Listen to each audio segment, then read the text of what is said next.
Hello বন্ধুরা, welcome to বাবিস kitchen. আপনারা নিশ্চয়ই দেখে মনে করছেন যে আলু সেদ্ধ, ডিম আর চিকেন এই তিনটে দিয়ে আমি কি বানাবো। তো আজকে মনে হলো একটুখানি ডিমের ডেভিল করি। তো ডিমের ডেভিলটা করব ঠিক আছে, কিন্তু ডিমের ডেভিলের যে আউটের মানে কোটিংটা, মানে ডিমের টেবিলের যে পুরটা, সেটা আমি একটুখানি চিকেন দিয়ে করব, মানে চিকেন মিন্স করে করব। তো সেটার জন্য চিকেনটা নিয়েছি, বোনলেস চিকেন কয়েকটা পিস করে নিয়েছি, ছোট ছোট করে বোনলেস চিকেন করে নিয়েছি। আর চিকেনের বাইন্ডিংয়ের জন্য কয়েকটা আলু সেদ্ধ করে নিয়েছি। এবার যতগুলো ডিমের বানাবেন সেই ডিম অনুযায়ী আপনি এই পরিমাণটা নিয়ে নেবেন। তো এর সাথে আর কি কি মশলা লাগে সেটা আপনাদেরকে এবার দেখিয়ে দিই। চিকেনের মধ্যে মশলা দেব কিছুটা রসুন, আদা, কাঁচা লঙ্কা আর পেঁয়াজ। এটা প্রথমে আমরা বেটে নেব, মানে মিক্সিতে গ্রাইন্ড করে নেব, তারপরে আমরা চিকেনটা মিশিয়ে মিন্স করব। তো আমি স্টেপ বাই স্টেপ আপনাদেরকে দেখাচ্ছি। রেসিপিটা খুব সুন্দর, মন দিয়ে একটু দেখুন, বাড়িতে অনায়াসে বানাতে পারবেন ডিমের ডেভিল। সবসময় তো বাইরের ডেভিল খেতে নাও ইচ্ছে করতে পারে, তো মাঝে মধ্যে একটুখানি বাড়ির ডেভিল খেতে ভালোই লাগবে। আর আমার মতো যদি স্টেপ বাই স্টেপ বানান তাহলে কোনো অসুবিধে হবে না। এই আমি কাঁচা লঙ্কাগুলো মিক্সির এতে নিয়ে নিলাম, কয়েকটা আদা টুকরো করা নিয়ে নিলাম। মানে এটা হচ্ছে মশলাটা, এই মশলাটার সাথেই আমি চিকেনটা পরে গ্রাইন্ড করে নেব। আগে আমি একটুখানি মশলাটাকে ঘুরিয়ে নিই। মশলাটাকে ঘুরিয়ে নিলে কি হবে, তাহলে চিকেনের সাথে সুন্দরভাবে মিশে যাবে, সেই জন্য আগে এটাকে আমরা পেস্ট করে নেব। আপনারা স্টেপ বাই স্টেপ দেখতে থাকুন রেসিপিটা কীরকম। চলুন এটা পেস্ট করে নিই। দেখুন পেস্টটা কি সুন্দর হয়ে গেছে। এবার এই পেস্টটা থেকেই খানিকটা পেস্ট আমি আলাদা করে রাখছি, রেখে এর মধ্যে চিকেনটা দিয়ে আমি কিমা মতো করে নেব। খানিকটা পেস্ট আমি বার করে নিলাম, এই পেস্টটা কষানোর সময় দেব। আর এই পেস্টের মধ্যেই আমি চিকেনের টুকরোগুলো দিয়ে কিমা করে নেব।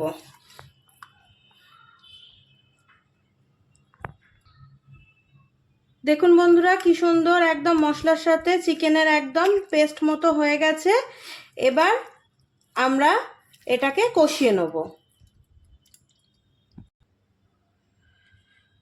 দেখুন বন্ধুরা কড়াইতে তেল বসিয়ে নিয়েছি, গরম হয়ে গেছে। এবার এর মধ্যে খানিকটা কুচনো পেঁয়াজ দিয়ে দেব।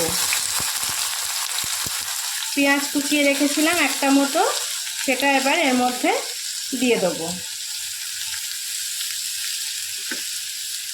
পেঁয়াজটা একটু ভাজা ভাজা হোক, পেঁয়াজটা ভাজা ভাজা হলে তারপরে যে মশলাটা আমি তুলে রেখেছিলাম সেই মশলাটা এর মধ্যে দেব। পেঁয়াজটা সুন্দর লাল লাল হয়ে গেছে। এবার ওই বাটা মশলাটা যেটা তুলে রেখেছিলাম সেটা দিয়ে দিলাম। তার সাথে দেবো পরিমাণ মতো নুন।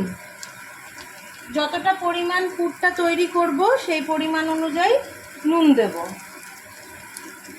এর মধ্যে আলুও পড়বে, চিকেনও পড়বে, সুতরাং সেই পরিমাণ অনুযায়ী নুনটা দিতে হবে আর মেশাতে হবে।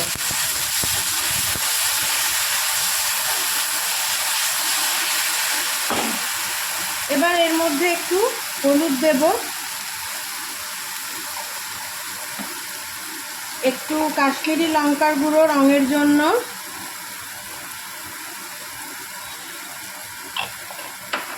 একটু জিরের গুঁড়ো লাগবে,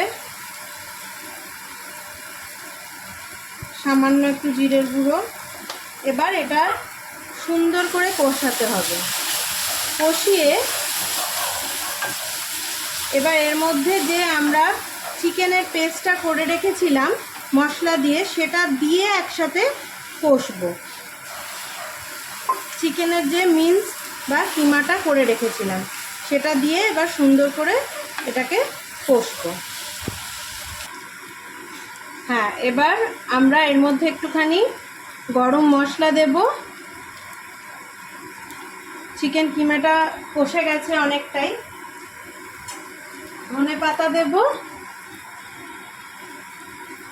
ধনেপাতা গরম মশলা একটুখানি দিয়ে দেবো, দিয়ে এটাকে কষাবো।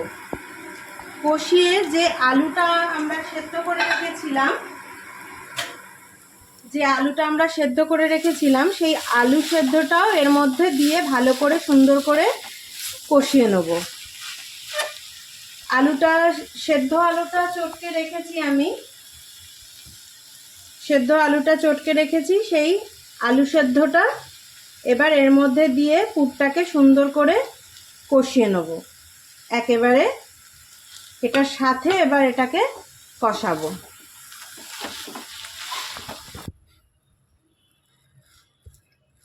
দেখুন পুরটা আলুর সঙ্গে সুন্দরভাবে কষে গেছে। এবার এটা ঠান্ডা হওয়ার জন্য ফ্ল্যাট একটা প্লেটে আমি ঢেলে নিচ্ছি। এটা ঠান্ডা না হলে পরে আমি ওটা ডিমের সাথে গড়তে পারবো না, মানে ডিমের যে ডেভিলটা গড়বো, ডিমের যে সাথে পুরটা হবে গায়ে মাখাবো, সেটা এটা ঠান্ডা না হলে তো করতে পারবো না। সেই জন্যই পুরটা আমি প্লেটে ঢেলে নিলাম। এটা ঠান্ডা হোক, তারপরে আপনাদের ডিমের ডেভিল গড়াটা পুরোপুরি আমি দেখাচ্ছি। বন্ধুরা, পুরটা দেখুন ঠান্ডা হয়ে গেছে। এবার আমি ডিমগুলোকে অর্ধেক করে কেটে নিয়েছি, এরকমভাবে অর্ধেক করে ডিমটাকে কেটে নিয়েছি। তো এই অর্ধেক ডিমের একটা পোর্শন নিয়ে এবার এটাকে গড়ে নেব। এটাকে কিভাবে গড়বো, যেরকম এই আমরা ডিম্বাকৃতি গড়বো পুরটা দিয়ে, যতটা পুর লাগবে সেটা দিয়ে আমরা ডিম্বাকৃতিভাবেই এটাকে পুরো কভার করে দেবো। মানে অর্ধেকটা ডিম অর্ধেকটা পুর তো থাকবে, প্লাস আমরা পেছনটাও কভার করব, যাতে এটা মানে বিস্কুটের গুঁড়োটা আমরা মাখাতে পারি একটা গোলা বানিয়ে, সেটা ডুবিয়ে, যাতে বিস্কুটের গুঁড়োটাও গায়ে লাগবে। সেই জন্য আমরা পুরোটা কভার করে এটা পুরো একটা গোটা ডিমের শেপে দিয়ে দেবো। মানে অর্ধেকটা ডিম ছিল তো, তার সাথে পুরটা দিয়ে পুরো একদম গোটা ডিমের শেপে এটাকে গড়ে নিতে হবে। দেখুন বন্ধুরা, ঠিক এরকম ডিমের মতো পুরো পুরটা দিয়ে পুরো গোটা ডিমটা মনে হচ্ছে একদম এরকমভাবে গড়ে নিলাম। এরকমভাবে আমি সব একটা একটা করে গড়ে নিচ্ছি।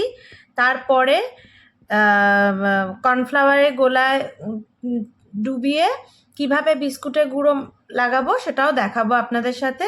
তো এইভাবে সব কটা ডিম আমি এইভাবে এরকমভাবে ডিম্বাকৃতি করে পুরের সাথে গড়ে নিচ্ছি। হ্যাঁ বন্ধুরা, দেখুন আপনাদেরকে দেখিয়েছিলাম গড়ে নিয়েছি সবকটা ডিম, সুন্দর করে পুর দিয়ে গড়ে নিয়েছি প্রত্যেক কটা ডিম। এবার এই গোলাটা আমি বানিয়ে নিয়েছি। এই গোলাটার মধ্যে সামান্য একটু নুন আছে, কর্নফ্লাওয়ার আছে আর ময়দা আছে। এরকম একটা ঘনত্বে গোলাটা একটু বানিয়ে নেব। নুন, কর্নফ্লাওয়ার আর একটু ময়দা, ধরুন 1 চামচ কর্নফ্লাওয়ার দিলে 1 চামচ ময়দা দেবেন, তার সাথে স্বাদ অনুযায়ী একটুখানি নুন, মানে একদম যাতে ব্যাটারটা ফিকে না হয় সেই জন্য নুনটা দেওয়া। এবার এটা দেওয়ার পরে এই একটা পুর ভরা গড়া ডিমের ডেভিল নিলাম, এর মধ্যে দিলাম। এবার এই কাজটা করার সময় আপনাদের দুটো হাত ইউজ করতে হবে। ডান হাতে করবেন আর বাঁ হাতে আপনারা এই বিস্কুটের গুঁড়োটা লাগিয়ে নেবেন। দুটো হাত ইউজ করলে তাহলে জিনিসটা সুন্দর হবে, সুন্দরভাবে গায়ে মাখবে, আর তাহলে হাতটাও দুটো হাত পরিষ্কার থাকবে।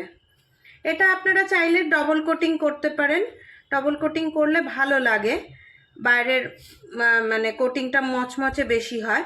এটা নিলাম, নিয়ে এই হাতে দিলাম, আবার এর মধ্যে একটা ডুবিয়ে নিয়ে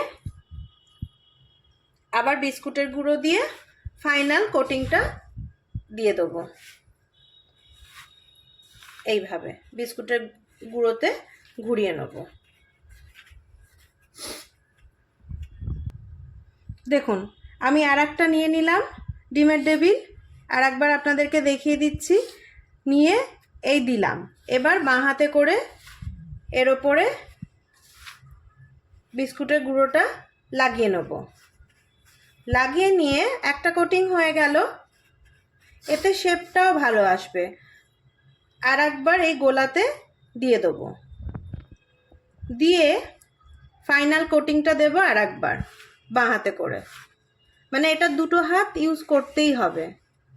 এবার এটা গড়ে আপনারা ডিপ ফ্রিজে স্টোর করতে পারেন, 3 থেকে 4 দিন 5 দিন মতো আপনারা রেখে পরেও ভাজতে পারেন, সঙ্গে সঙ্গেও ভেজে নিতে পারেন, বা এটাকে এরকমভাবে ডিপ ফ্রিজে আপনারা 2-3 দিন স্টোর করে, লোকজন এলো, গেস্টরা এলো, আপনারা বানিয়ে রাখলেন, ডিপ ফ্রিজে রেখে দিলেন একটা কন্টেনারে, আপনারা পরে ভেজে তাদেরকে পরিবেশন করলেন, খুব ভালো হয়। দেখুন বন্ধুরা, সুন্দর হয়ে গেছে, সুন্দর হয়ে গেছে। এবার এইরকমভাবে পরপর আমরা সব গড়ে নেব। দেখুন ডবল কোটিং করে করলে খুব সুন্দর এটা শেপটা আসবে। এরমভাবে গড়ে গড়ে রেখে দেবেন, ডিপ ফ্রিজে আপনারা স্টোরও করতে পারবেন, আর ভাজার সময় গরম তেলে, ছাঁকা তেলে ভেজে নেবেন। হ্যাঁ বন্ধুরা, এবার এটা গড়া তো কমপ্লিট হয়ে গেছে, এবার ভাজার পালা। এবার একটু তেলটা গরম করে আপনারা একটা একটা করেও ভাজতে পারেন, আমি দুটো একসঙ্গে ভাজছি, যার যেরকম সুবিধা হবে সে সেরকমভাবে ভেজে নেবে। একদম হালকা আছে এটাকে একটুখানি উল্টে পাল্টে ভেজে নিতে হবে। প্রথমেই জোরে আঁচ দেবেন না, তাহলে বাইরেটা বেশি পুড়ে যেতে পারে, বিস্কুটের গুঁড়ো আছে তো। একদম হালকা হাতে এটা উল্টে পাল্টে ভেজে নিতে হবে। বন্ধুরা, ডিমের টেবিল একদম রেডি, বাড়িতে আমি বানিয়েছি, আপনারাও বানাবেন। কেমন লাগলো রেসিপিটা অবশ্যই জানাবেন। নতুন বন্ধুদের কাছে অনুরোধ রইল চ্যানেলটা সাবস্ক্রাইব করার জন্য আর বেল আইকনটা প্রেস করার জন্য, যাতে এরকম সুন্দর সুন্দর রেসিপি ছাড়লে আপনাদের কাছে পৌঁছে যায়। ঘরোয়া পদ্ধতিতে একদম সাধারণ স্টেপে, খুব সাধারণভাবে ডিমের টেবিলটা বানিয়েছি, দারুণ সুন্দর খেতে হবে, এইটুকুনি বলতে পারি। আপনারা অবশ্যই বানিয়ে খেয়ে আমাকে কমেন্টে লিখে জানাবেন কেমন লাগলো আমার ডিমের টেবিলটা। তাহলে এখানেই শেষ করলাম বন্ধুরা ব্লগটা। ভালো থাকবেন, টাটা।